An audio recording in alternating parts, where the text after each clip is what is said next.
جميل ما استجد من أمرك. ها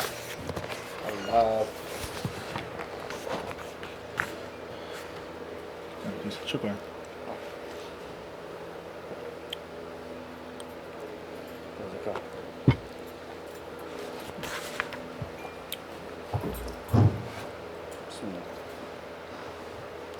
بسم الله الرحمن الرحيم. الحمد لله نحمده ونستعينه ونستغفره ونعوذ بالله من شرور أنفسنا ومن سيئات أعمالنا. من يهده الله فلا مضل له ومن يضلل فلا هادي له. وأشهد أن لا إله إلا الله وحده لا شريك له وأشهد أن محمدا عبده ورسوله. بلغ الرسالة وأدى الأمانة ونصح الأمة وجاهد في الله حق الجهاد حتى أتاه اليقين. فصلوات ربي وسلامه ورحمته وبركاته عليه. سبحانك لا علم لنا إلا ما علمتنا إنك أنت العليم الحكيم. أما بعد. Last week's lesson on Bulugh al-Maram and the chapter of marriage, we were discussing the issue of a muhrim getting married. A muhrim getting married. A muhrim making a contract. A muhrim doing a contract. A muhrim marrying off his daughter. Marrying off his aunt, his mother, his sister. Anyone who's his mawliya. A muhrim marrying off his mawliya, that's the word. You say wali, walaikum salam, and the woman that is under the guardianship of the wali is called mawliya. Wali and mawliya. So therefore, what is this ruling? Is it permissible or impermissible? We mentioned the aslul bab, the aslul bab, hadithul bab, which is what, Sean? ما هو الأصل في هذه المسألة؟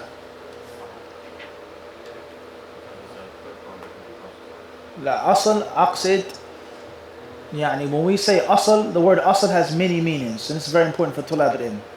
كلمة الأصل لها عدة معاني. Many meanings of the word أصل. ومن إطلاقات الفقهاء كلمة الأصل أصح وأشهر حديث أو آية. عرفت? The most popular, most famous, or even if it's not the most authentic, but just the most popular hadith on the subject, is considered the what? Asl. Okay? We can make an example of this with another issue other than marriage. Such as what? Anything. What's the asl of salah? Al-Musi salatu, هذا في صفة الصلاة. Not حكم الصلاة, تارك الصلاة, عدد الصلوات. That's just the sifa, ascent. And when it comes to sifa al-salah, hadith al-musi salatu is considered the what? Asl.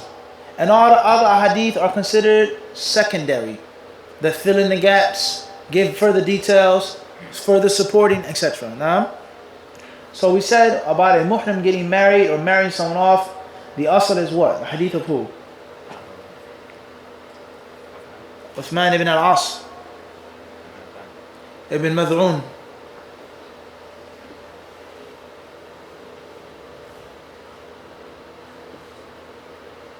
Exactly. You said Uthman. And we said last week that there are more than one what? I got it? Khairin inshallah. طيب. So the hadith of Uthman that's collected by who? Imam Muslim. Is considered the what? Asl fil bab. Naam, that's the asl. Khairin inshallah. Then afterwards we have the hadith of Abdullah ibn Abbas. Collected in Sahih Bukhari and Sahih Muslim, which the Messenger of Allah is reported to have done what? Fadal. Married Salama when he was a muhrim. Salama? Naam. He married Maymuna and he was in the state of Ihram. So obviously the action of the Prophet ﷺ is going to go against his direct statement. Naam. What do we do? طيب. Then we have another version of this hadith in Sahih Muslim that we mentioned, that the Prophet ﷺ, he married Maymuna and he was in the state of, no, he was halal, asar of ihram. Naam, طيب, khairan inshallah. Then we have the hadith, the hadith Ukhbir ibn Amr will come later. So we have three main hadiths, or 2.5 hadiths. One hadith says a muhrim cannot get married. Another hadith states that the Prophet ﷺ got married in the state of ihram. And a third, or of these half hadith, the version of the second hadith states that the Prophet ﷺ did not actually get married in the state of ihram. Rather, he was in a state of, he was halal. He wasn't in the state of ihram. Everybody understand this? So therefore, the hadith of Uthman, let's put it to the side for now. And let's deal with the hadith of Abdullah ibn Abbas. Did the Prophet ﷺ get married in the state of ihram or not? Did somebody make a mistake? Did somebody make an error? Did someone forget? He meant to say halal and he said muhrim, or tawahham. He was in error. He was wrong. He was mistaken by saying that the Prophet got married in the state of ihram, but in actuality it was in a state of other than ihram. Everybody understand this? Now we have to determine and decipher this, because he only got married to Maymuna how many times? Once. So somewhere on the line there's something wrong. Whether it's a glitch in the narration, whether someone rawa bil ma'na, whatever the case may be. Everybody understand this? And this is an example here of what the ulama of hadith call illatun fil matan. Al-illa al-kaina fil matan. A defect in the text and not in the isnad. Everybody understand this? One hadith reported by different people. One story reported by what? Different people. One person says the Prophet was in ihram, and the other says what? He wasn't.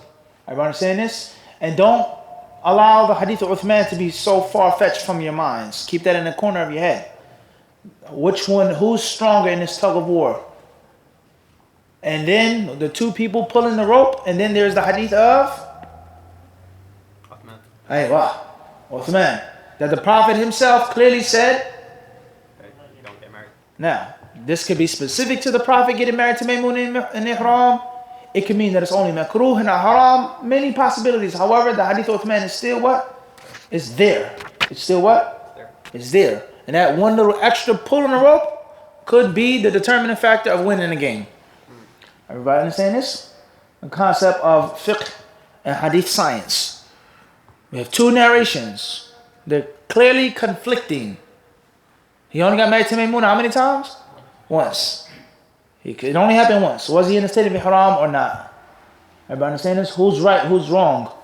And then we have the hadith of Uthman, which is on the side, which is going to tip the scale to support that the narration states that he halal is mahfuz. Everybody got this? Everybody understand this or not?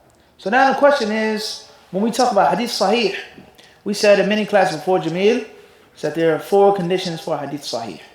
4 conditions. That the chain has to be continuous. The narrators have to be religious, righteous. They have to have retentive memory, strong memory. Have to be able to memorize it or write it down correctly. And that the hadith cannot have anything which will bother it. Anything which will disturb its outward authenticity. Something that seems to be authentic, but after investigation, after looking, after critically investigating, we find that there's a glitch, there's a defect, there's an illah. As we said this many times, this recorder here seems fine. It looks great. Looks fine. Works, cuts on, the light comes on, everything's good, it records. But when you plug it into your computer, something pops up. You can't get the files. You can't extract the files. And only someone who deals with the recorder, deals with the computer, knows the electronics would discover that. But the everyday layman person that's buying it, using it, wouldn't discover it. Everybody understand this? We said 5 conditions. We said 4 conditions and not 5. انتفاء الشذوذ والإلة شرط واحد. انتفاء الشذوذ والإلة والنكارة والاضطراب كلها إلل. كلها تدخل تحت مسمى الإلة. والقاعدة إن أهل العلم إن التعريف تصان عن الإسهاب. التعريف تصان عن الإسهاب. لا يكون التعريفات طويلة بدون ضرورة. ما في ضرورة نطول. ليش؟ نلخص نختصر نجمع إن أيسر وأخف على الذهن. هذه القاعدة إن التعريف تصان عن الإيش؟ عن الإسهاب عن الإطالة. طيب. So these 4 conditions, from those conditions, is one of the most important conditions. One of the most important conditions, which is the 4th condition. Hadith cannot have any shudud or any illah. Not getting into the ta'rifat of the ulama with regards to what shadh is or what it isn't. but the concept of it being correct, and that the narrator heard something, saw something, and he passed it on as he actually heard it or saw it, and not a misimpression, not a mistake, but he's accurately narrated as it actually took place. Naam? Tayyib? What you thought, what you felt, or you, it's not the same as someone who's forgetful. Forgetting is different. That goes back to the third condition, the dabt. Al-hifd, su' al-hifd shay, wa tawahum shay akhar. Su' al-hifd, when is the battle of Badr? Person says, la adri, I don't know. I forgot. I studied in Islamic school, I just don't remember. That's poor memory. That's what? That's poor memory. I can't remember. And at-tawahum, having a misimpression, is when a person says, I think this is the 4th year of the Hijrah. Or my teacher told me it was the 4th year of the Hijrah. And that information does not exist in the real world. That information, the 4th year of the Hijrah, Battle of Badr, only exists where? My head. But outside of my head, it is non-existent. Everybody understand this? So, the Prophet ﷺ married Maymunah in the state of Ihram. Did it happen or not? Did the narrator hear that and see that? Or did he just make a human error, a mistake? Everybody got this? Then we have to pinpoint who made this error or who made this mistake. Which narrator was it? Everybody got this? Poor memory is one thing. سوء الحفظ شيء عادي يطرأ على كل واحد. But التوهم والاضطراب والاختلاط هذا شيء آخر تماما. When you start mixing and messing up and jumbling things up. Everybody understand this? I said I want a coffee, cream, and 2 lumps. You bring me back coffee, no cream, and sugar. I said, this is what you asked for. I never said that. I never what? I never said that. Ever got this? It's not the same as a person said, I can't remember what you want in your coffee. Mufti want a cappuccino, coffee, cafe latte. I don't remember. It's a difference. Then you bringing back something totally different than what I want. Everybody understand? And then you tell me that's what I wanted. That black coffee with sugar, 3 lumps, not 2, exists where? In your head. And it never left my mouth. Everybody got this? Everybody, this is very important, of course, to the sciences of hadith. It's a detailed science that the ulama of Islam used to protect the words and the actions of the Prophet alayhi salatu wasalam. Everybody doing this? Khayr, inshallah. So therefore, this is the situation that we have here. One version says he was in ihram, and the other version says that he wasn't in the state of ihram. Ibn Abdul Barr rahimahullah, he says, as-San'ani, he quotes him, قال ابن عبد البر اختلفت الآثار في هذا الحكم لكن الرواية أنه تزوجها وهو حلال جاءت من طرق شتى وحديث ابن عباس صحيح الإسناد لكن الوهم إلى الواحد أقرب من الوهم إلى الجماعة فأقل أحوال الخبرين أن يتعارضا فتطلب الحجة من غيرهما وحديث عثمان صحيح في منع نكاح المحرم فهو المعتمد انتهى كلامه. وقال الأثرم قلت لأحمد إن أبا ثور يقول بأي شيء يدفع حديث ابن عباس مع صحته قال الله المستعان. ابن المصيب يقول وهم ابن عباس وميمونة تقول تزوجني وحلال انتهى. يريد بقول ميمونة ما رواه عنها مسلم وهو ثم ذكر الرواية التي ذكرناها. قال رحمه الله تعالى هي الصنعاني وقد تؤول حديث ابن عباس رضي الله عنه بأن معنى وهو محرم أي داخل في الحرم أي في الأشهر الحرم. جزم بهذا التأويل ابن حبان في صحيحه وتأويل أو بعيد لا تساعد عليه ألفاظ الأحاديث وقد تقدم الكلام في هذا أو الكلام في هذا في الحج. الصنعاني, he says here, quoting from another scholar, Ibn Abdul Barr of the 5th century, he says, اختلفت الآثار في هذا الحكم. He says there are conflicting narrations regarding this ruling. Can I get married in the state of ihram or not? Conflicting athar. He says, and the riwayah, the version that states that the Prophet married Maymunah and he was not in the state of ihram, جاءت من طرق شتى. He says so many different reports. Alaykum as-salam. And he says the version of Ibn Abbas, who stated that he got married to her in the state of ihram, he says that the isnad is sahih. His chain of narration is what? His chain of narration is what? It's authentic. Everybody understand this? And this is an issue right here. This is problematic because it's impossible for there to be a glitch in the metin unless There's a glitch where? Narrator. In the isnad. Because the matan only comes via what? Everybody understand this? A matan only comes via what? Isnad. Everybody got this? A report only came from what? A reporter. A reporter. A news reporter. Everybody understand this? It had to come from someone, an anchor. The report didn't fly out of thin air. So to say that the matan is problematic and the isnad is authentic, that doesn't necessarily mix.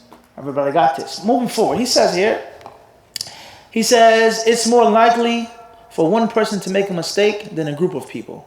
In other words, Ibn Abdul Barr rahimahullah is saying that who made a mistake in this hadith? Ibn Abbas. He's saying that Ibn Abbas what? وهم. يقول الوهم منسوب إلى مين؟ بس لا إلى الراوي عنه ولا Ibn Abbas. وهم. He says Ibn Abbas made an error saying that the Prophet ﷺ married Maymuna in a state of what? Ihram. Everybody understand this? Even though the isnad and everything seems to be clear. But he says it's more likely for Ibn Abbas to have made a mistake than a what? Group of others. He then says, so therefore, the least that we can say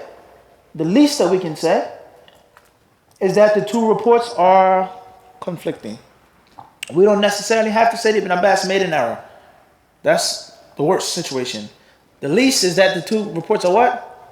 Conflicting. He says, فَتُطْرَبُ الْحُجَّةُ. He says, so therefore we seek the evidence in which is Uthman. Hadith of what? Uthman. Everybody got this? And which the Prophet clearly says for a muhrim not to. Everybody got that? He then says, rahimahullah ta'ala, how can we reject the hadith of Ibn Abbas, which seems to be authentic, which is clearly authentic? He said, Allahu musta'an. He said, Allah's help. We seek. Ibn al-Musayyib, the narrator, the great tabi'i, from the most knowledgeable of the tabi'in, if not the most, he said, listen to this carefully. Ibn al-Musayyib, Sa'id ibn al-Musayyib, he said, Wahim ibn Abbas. Ibn Abbas what? He made an error. Everybody got this? And then he goes on to say that Maymuna said, Tazawwajni wa huwa halal. He married me and he was what? He married me and I was what? So now we have Maymuna herself. She's saying that the Prophet was not in Ihram. Sa'id ibn Musayyib saying that he made what? He made a what? He made a mistake. Everybody understand this? And in other reports as well. So that's one way of looking at it. It's to say that Ibn Abbas made an error. And the other Sahaba, the other Tabi'een, they clearly reported that the Prophet was out of the state of Ihram. Uthman ibn Affan narrated the Prophet said, La yankihu al-muhrim. No muhrim is allowed to get what? To get married. That's one way of looking at it.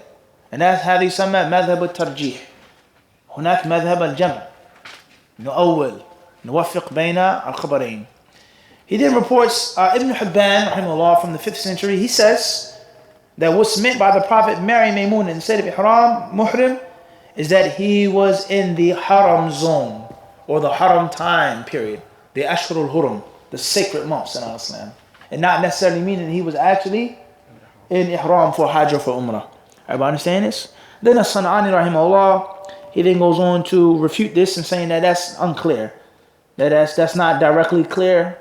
And when a person says muhrim, he's meaning in the state of Ihram. However, it's not that far-fetched.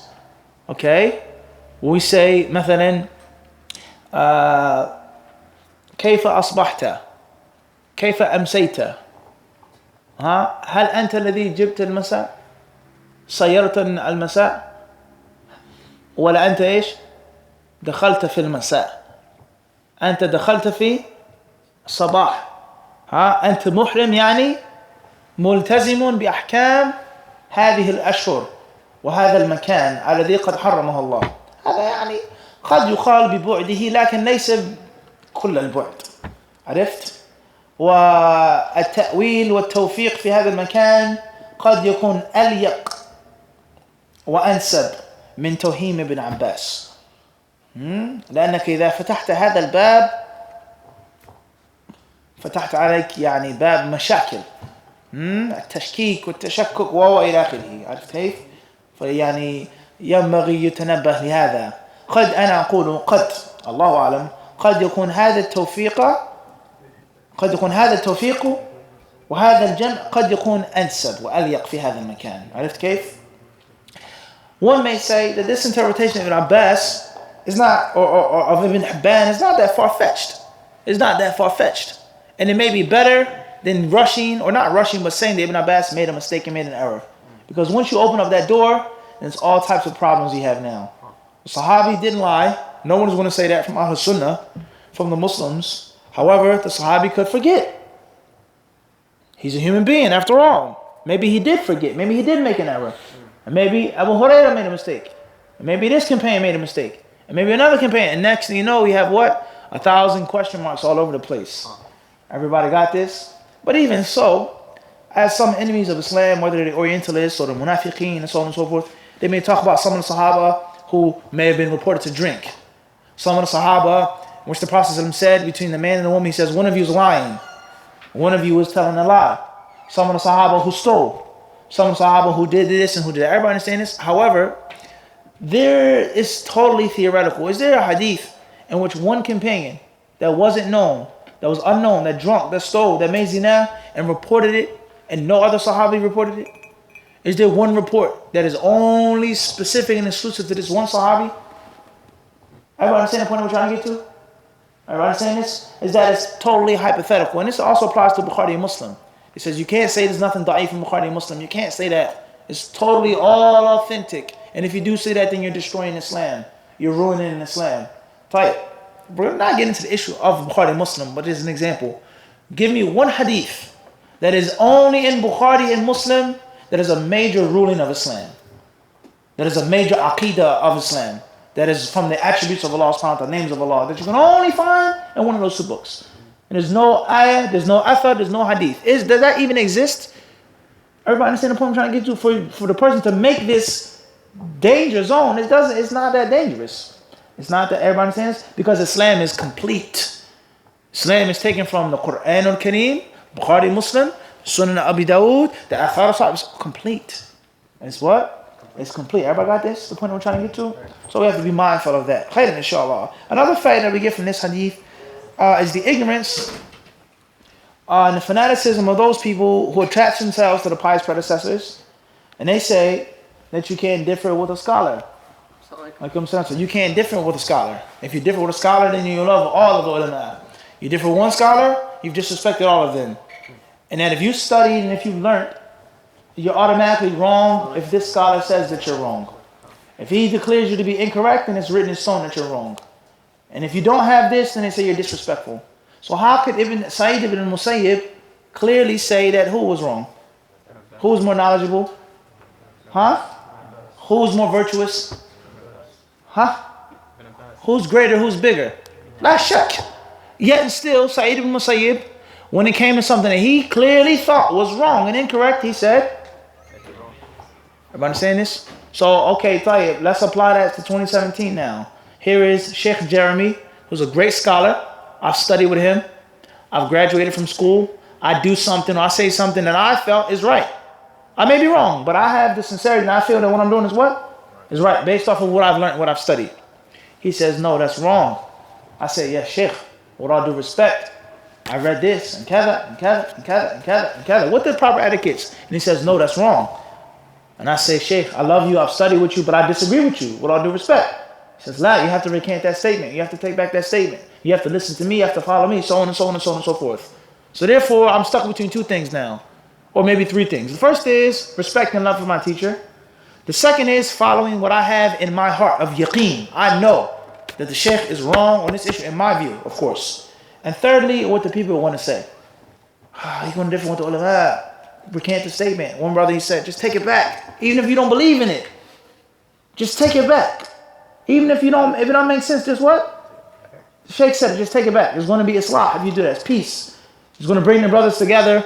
If you recant a statement that you believe in your heart is right, But Allah will bring peace if you take it back. That's what people say. Allah will bring the hearts together upon not being truthful. I don't believe in what you're saying, Sheikh. But Allah is going to what? It's going to bring the people together based off of this. So this is the position today that we have oftentimes. When a student of knowledge differs with a scholar. Is a scholar automatically right just because he's an alim and he's a student, he's automatically wrong? Is that how it works? That's the first question. The second question is, what type of scholar or what level of scholar is going to want a student of knowledge to just be a yes man and a blind follower? What type of man, let alone scholar, what type of father wants his son to do exactly what I say? Don't think, don't have no guts, don't stand up, just follow me to the T no matter what I say. Abu Sharif, what type of father is this? Honestly. You have a difference of opinion with Sharif. Say, all right, let's go to the garage. Let's talk. Let's go for a walk. You bring your proof, we'll talk. I'm your father, you're not going to disrespect me, but you're a man now. You're not a little boy in Pampers on a big wheel play school bike anymore. You're a grown man. You have your own life, your own opinion, your own thoughts. You're a grown man. So let's talk about it. Is this not the case? But you have to follow my way. And if you don't follow my way, you're not my son anymore. You don't love me. You don't respect me. You're disrespectful. Get out of my house. Leave this place and don't come back. Everybody understand this? And this is what happens on a daily basis in da'wah. Everybody understand this? On a daily basis. A true scholar is going to welcome the student of knowledge that has a mind. A true scholar is going to welcome the student of knowledge that has the guts, who's not a coward, to stand up with the respect and say, yeah, Sheikh, Hafidakullah. Khalina tanakash, ya Sheikh. Ma'alish, Allah yahfadukum. May Allah preserve you, Sheikh. But however, so that's, a true scholar is going to do what? He's going to love this person. And this is an actual student of knowledge and not just a follower, a tag along, someone that's just going to obey my will. Everybody understand this? So this is just one effort among many others in which the Salaf Salih, those who are lower, oppose those who are what? Higher. Those who are less virtuous went against those who are what? More virtuous. The people today, unfortunately, they say you can't do that. If you go against Sheikh Fulan, khalas. You don't love the ulama. You've opposed the ulama. You don't follow the ulama. You don't listen to the ulama. This is sad. Imam al-Bukhari, you didn't understand that story. They say you don't understand the story. That's not what's meant by that story. Or you say you have doubts. You have shubuhat. You're spreading doubts. Anybody spreading doubts? We're reading from Bulugh al-Maram. Everybody got this? It's not no special hidden secret book tucked away under my bed somewhere. Everybody understand this? The countless athar of the concept of this taqleed, the blind following, that the people use to worship Allah today has nothing to do with the sunnah. Everybody got this? And that's the bottom line. He had enough nerve to say Ibn Abbas, the Turjuman al-Quran, the one that the Prophet made direct dua for. He said what? Wahima, ma'alish. He made a mistake. Today, they say, no, you can't say that. You can't say that. Unfortunately. So we need to fear Allah. And what makes you right and me wrong, what makes him right and him wrong, is what's found in these books. Information. Ilm. That is the judge between me and you. Not my desires, my lusts, what I feel, what I think, what I want, my ego. The fasl between me and you is the knowledge, is the information. So either speak with knowledge or please keep silent. Take a break on yourself and make it easy for the other people. And don't hinder those people that are actually doing something beneficial for the Muslims. Don't stand in the way of that. Khairan inshallah. Let's move forward to the next narration. The author, he says, وعن نقمة بن عامر رضي الله عنه قال رسول الله صلى الله عليه وسلم إن حق الشروط أن يوفى به ما استحللتم به الفروج متفق عليه. Next narration, it states, narrated Uqba ibn Amir رضي الله عنه, Allah's Messenger صلى الله عليه وسلم said, the most worthy conditions to be fulfilled are those by which you make sexual intercourse lawful for yourselves. Agreed upon. Uqba رضي الله عنه narrates that the Prophet صلى الله عليه وسلم, he says, the shurut, the conditions that have the most right to be fulfilled. All conditions have to be fulfilled. But the conditions which are most important, most significant, that are most dangerous not to fulfill are the conditions pertaining to a man being with a woman. A man being with a what? With a woman. In other words, before you get married, before you make this statement, before you make this agreement, before you give this, before this man, this wali, you are not allowed to be with this woman. You're not allowed to be with that woman. There's no sexual relations between a man and a woman besides this right here. Everybody got this? After you make those agreements, she says, don't do this, please do that, please take me here, don't take me here, don't get this, don't get that. Now those conditions, not only are they binding, but they're what? Extremely binding to fulfill. You have to keep your word with regards to buying and selling. Rent, your teacher, your student, your contract at work, so on and so forth. But when it comes to a man and a woman, then it's even what? And a haqq shurut. Everybody understand what this hadith means? The conditions that have the most right to be fulfilled. The most dangerous conditions to oppose and to break are those that pertain to the relations that have been made lawful between a man and between a woman. Everybody understand this hadith? So therefore, hypothetically speaking, a woman, she gets married and she says, you can't get a second wife. Hypothetically speaking, a woman, she says, you get married to me, you have to stay here in New Jersey. You can't go to another city or state. Hypothetically speaking, a sister, she says, you have to allow me to keep working. I'm not going to wear the niqab. I don't wear it now. I don't think it's mandatory. When you get married, please do not force me to wear the niqab. We agree? You have to sit down and you say, yes, I agree. Hypothetically speaking, this hadith shows us is that it's what? Not only mandatory, but what? And you have to fulfill those conditions. Because you're now this woman's husband, you sleep with her, you have sexual intercourse with her, her farj, her private area, her chastity, her body was sacred. It's now open to you. It's now yours. You're living with each other.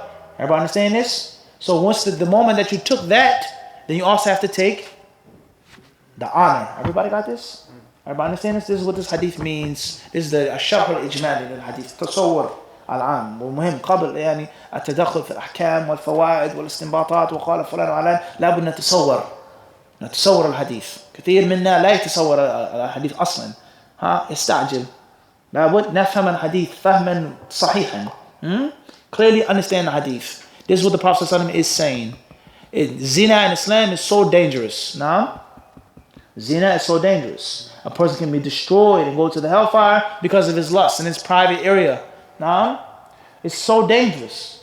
So due to the fact that it's so dangerous and so sacred, when you make that bond and you're with a woman, now it's not that simple for you to do and say what you want to do. Everybody got this? Khairan inshallah. Everybody understand the hadith or not? Right. Let's move forward. Bismillah. The author rahimahullah, he says, والحديث دليل على أن الشروط المذكورة في عقد النكاح يتعين الوفاء بها سواء كان الشرط عرضا أو مالا حيث كان الشرط للمرأة لأن استحلال البضع إنما يكون فيما يتعلق بها أو ترضى به لغيرها وللعلماء في المسألة أقوال. He says this hadith means the conditions that you make at the time of the marital contract must be fulfilled, regardless whether it's wealth, whatever, honor, property, whatever the condition is. The person must fulfill those conditions. Because what's meant by furuj is a woman. It's a woman. Everybody understand? Especially if a woman that you're marrying is a virgin. She's giving you her virginity. She's giving you a big part of her life. Everybody understand this? You have to fear Allah and fulfill those conditions. He says here, the scholars of Islam, they differ on exactly what's meant by shurut, what's meant by conditions in marriage. قال الخطابي الشروط في النكاح مختلف فيها فمنها ما يجب الوفاء به اتفاقا وهو ما أمر الله تعالى به من إمساك بمعروف أو تسريح بإحسان وعليه حمل بعضهم هذا الحديث ومنها ما لا يوفى به اتفاقا كطلاق أختها لما ورد من النهي عنه ومنها ما اختلف فيه كاشتراط أن لا يتزوج عليها ولا يتسرى ولا ينقلها من منزلها إلى منزله. He says the first type of conditions, number one is those conditions that you have to fulfill when you get married to a woman. You must keep these conditions, such as the condition that you will live with her in honor. You treat her honorably. You treat her what?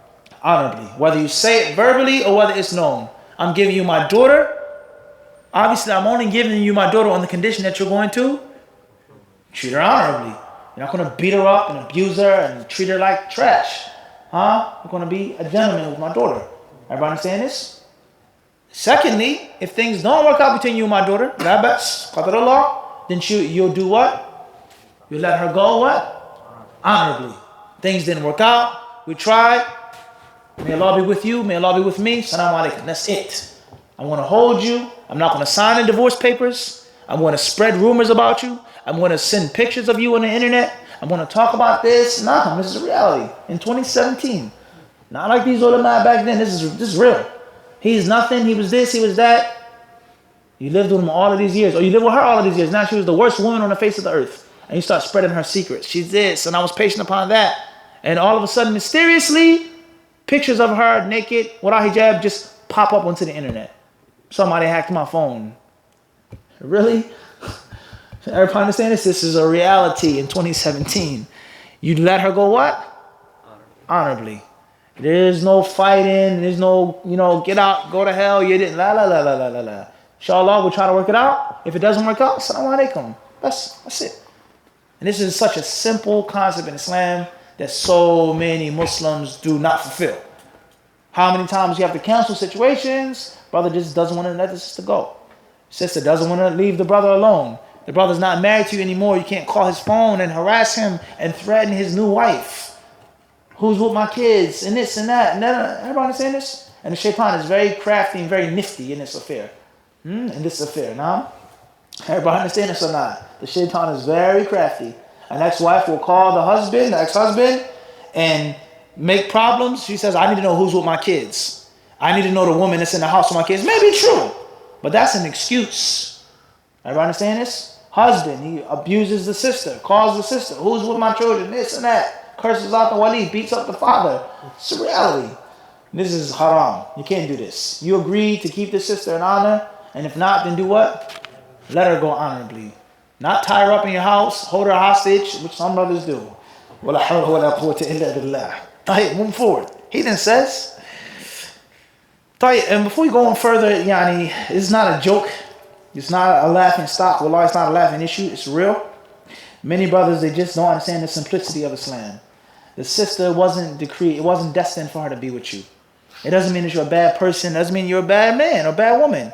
It just didn't work out. And that's why the Prophet used to say, Barakallahu laka, wa baraka alayka, wa jama'a baynakuma fi khair. May Allah bless you. May Allah give you blessings through her. May Allah give you a good wife. Wa baraka alayka. And may Allah give her blessings through you. May Allah make you a good husband for her. وَجَمَعَ بَيْنَكُمَا بِخَيْرٍ. And may Allah, most importantly, harmonize and bring you together. That's the most important thing. Because you can be a good righteous man, a good righteous sister. It just may not work out. And we have to always realize this. If things do not work out between the brother and your daughter, it doesn't mean that he's a bad Muslim.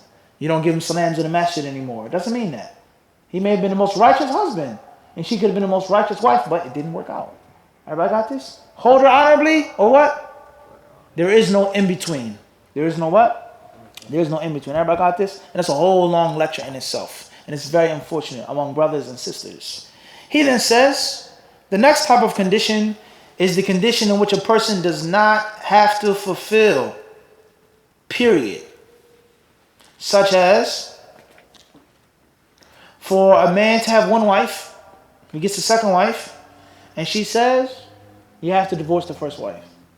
That's my condition, my shart. I won't get married to you until you what? Give her to her. Everybody got this? Or anything else. Tell me her secrets. Expose her dirt to me. How many skeletons she has in the closet. I need to know. I need to know right now. And if not, we ain't. Everybody says, all right, I'll agree. No problem. But it's only between me and you. He says this. I'll tell you her secrets, but it has to what? Stay between us. That is haram to fulfill that what? That condition. Even if he made that condition, he has to what? He can't fulfill it. Everybody got this? Last but not least, he says here, the conditions over which the ulama differ. Such as not getting a second wife, which is very famous and very popular. A woman, she says, I will marry you, but you can't what? Cannot get married to a second wife. Or some sisters, they may say for 10 years. Some sisters may say 5 years. Some sisters say 15 years. Some sisters may say other things besides that. Until the kids are grown, they have jobs, they have children in college, then you can get a second wife. When you're 65, 70 years old. Allahumma musta'an. This is a reality. So is this valid? Can a woman make this stipulation? And or does he have to fulfill this condition? The ulama, they what? They're different. Some say yes and some say what? Some say no. Everybody got this? Or another example of this, he says, not to move her from her house. They live in Canada. He gets married to her. And she says, I have to stay what? In Canada. Either you move here, you come visit me, but I'm not leaving Canada. He gets married to her. They have a child. And he says, I want you to come to New York City. I want you to move to Wisconsin. I have a house there and a farm. She says, what? No way. He says, what? Yes way. Everybody got this? There's a problem now. He made the condition. He what? He made. So does he have to fulfill it or not? The fuqaha, they differ on that last condition. Everybody got this? As far as the hadith itself, then some of the ulama, they say that the hadith doesn't mean that you can make specific stipulations.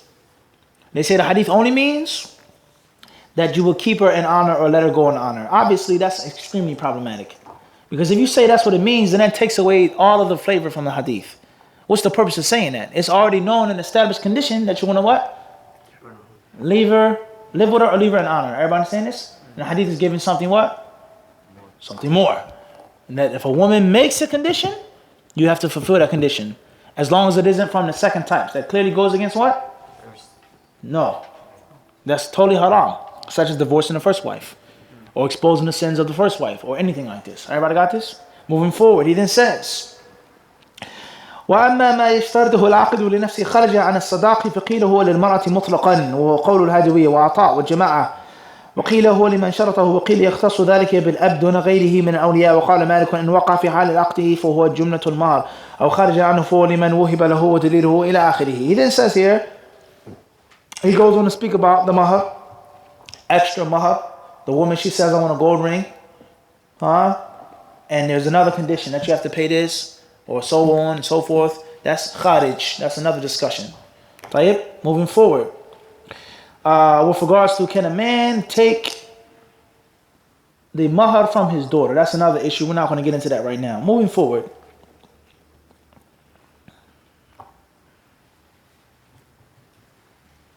He says,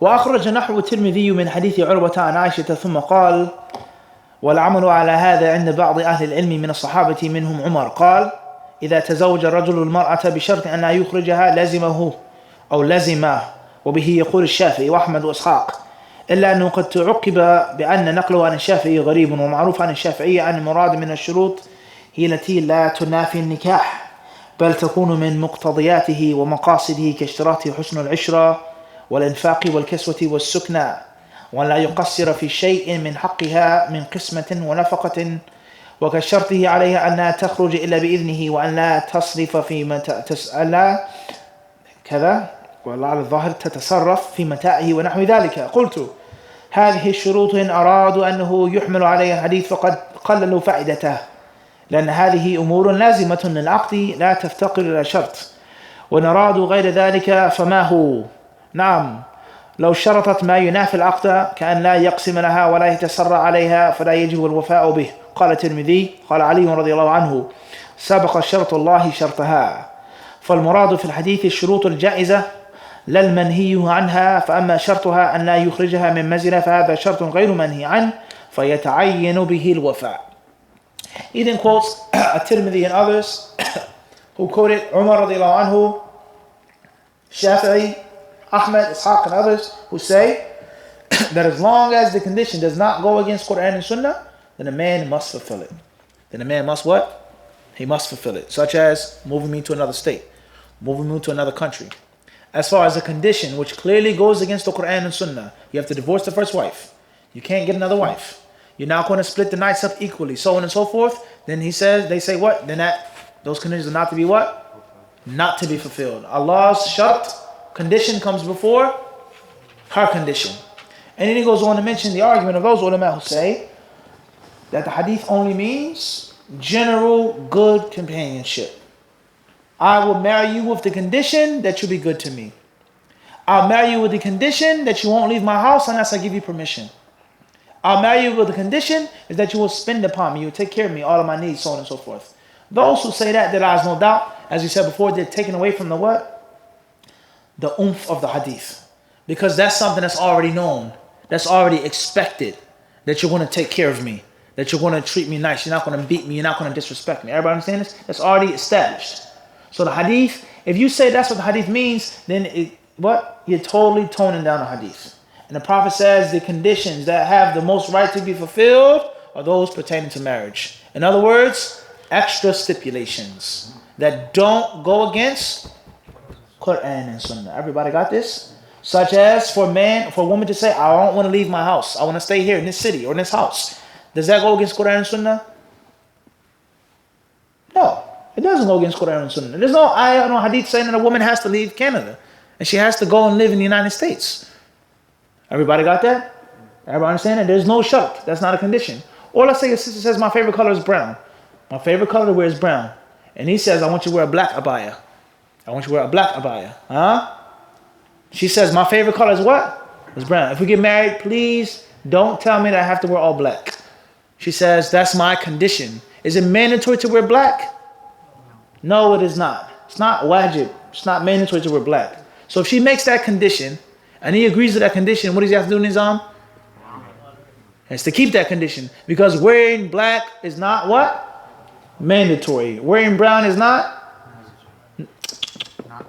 It's not haram. It's not against. It's not contradicting the book and the sunnah. Everybody got this or not? We got it. فهمنا الحديث فهمنا المسألة أم لا أعتقد فيه. We got it? You cool, Devin? You straight? طيب, everybody got this or not? خلاص؟ خير إن شاء الله نحيان. You sure? Crystal? طيب, خير إن شاء الله. طيب, how much time do we have left? We'll stop here, بإذن الله سبحانه وتعالى, and leave some time for the questions. Allah subhanahu wa ta'ala surely knows best. Jazakumullahu khairan. Please make review, brothers. Go back, read the explanations, read. راجعوا كلام أهل العلم. لا تكتفوا. هذا الأرض متواضع. وقت ضيق. والله أعلم.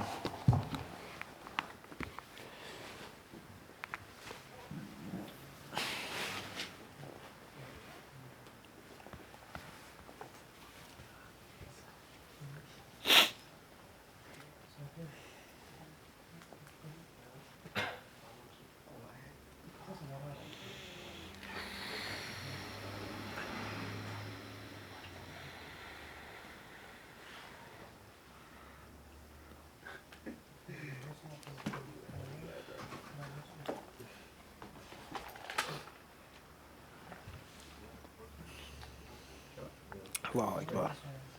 We answered the question, Hafiz, about